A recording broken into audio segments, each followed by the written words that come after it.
warahmatullahi wabarakatuh. Nama saya Andra Haryani. Pada video kali ini, saya akan mereview jurnal dengan judul Menguji Konsep Kontinum Sungai dengan Model Jaringan Aliran Geostatik oleh Stefano Larsen dan kawan-kawan. Konsep kontinum sungai atau RCC memberikan kerangka kerja pemersatu pertama dalam teori ekosistem fluida. Sementara prediksi RCC diadakan di banyak tes empiris.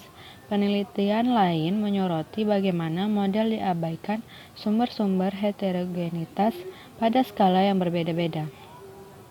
Menguraikan efek-efek ini memerlukan penilaian variabel-variabel ekosistem melewati garis panjang dan daratan dimensi lateral jaringan sungai. Namun sejauh ini tidak ada tes empiris yang menggunakan pendekatan statistik eksplisit untuk penilaian ini.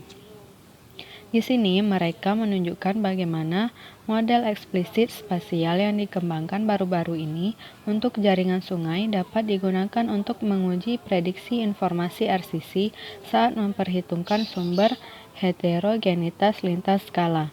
Mereka menggunakan data makroinvertebrata dari 195 situs pemantauan.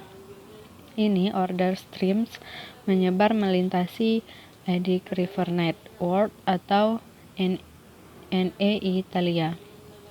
Mereka membandingkan harapan teoritis dengan semi-variogram empiris yang digabungkan dengan topologi jaringan untuk menilai kontinuitas dan tambalan dalam proporsi kelompok makanan fungsional invertebrata atau FFG di atas Euclidean dan jarak dalam aliran.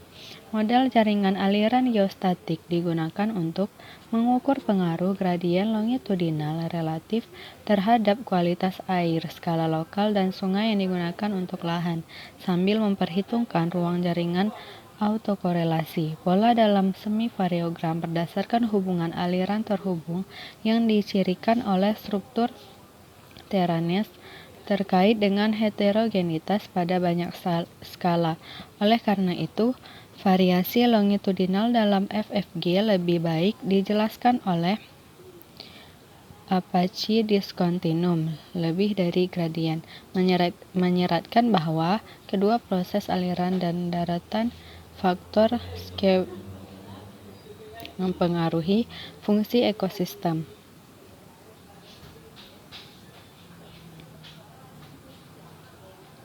Geseran keseluruhan dalam FFGA sepanjang profil memanjang adalah umumnya sesuai dengan prediksi RCC, meskipun model terbaik termasuk kualitas air dan lokal prediktor penggunaan lahan. Model jaringan aliran lebih lanjut menunjukkan bahwa hingga 90% dari variasi residual atau rata-rata sama dengan 50% dipertanggungjawabkan oleh autokorelasi spasial, terutama di antara komunitas yang terhubung dengan arus.